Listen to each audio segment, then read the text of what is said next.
ভাবছিলাম মসজিদের কোনো বারান্দায় কিংবা রাস্তায় কাটাই দিও।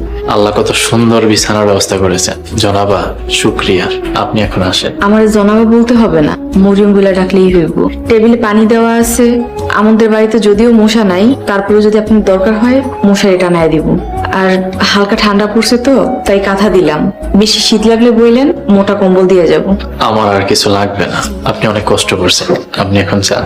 আচ্ছা ঠিক আছে, সিহারির সময় দেখা হবে ইনশাল্লাহ। আসসালামু আলাইকুম।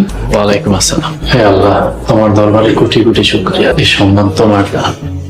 আপনারা কারা? আমার আটকে রাখছেন কেন? আমারে ছাইড়া দেন, আল্লাহ দোহাই লাগে, আমারে ছাইড়া দেন। আমরা খুব গরিব মানুষ, আমারে আটকে রেখে আপনাকে কোনো লাভ হইবে না। ছাইড়া দেন ভাই, ছাইড়া দেন, আমারে ছাইড়া দেন। তোর বাড়ির নাম্বার মনে পড়ছে? বাড়ির নাম্বার মুখস্থ করা নাই, আমার ফোনে সেভ করা ছিল। ফোন জঙ্গলে হারাই গেছে। তোর বাড়ির নাম্বার তোর মনে নাই?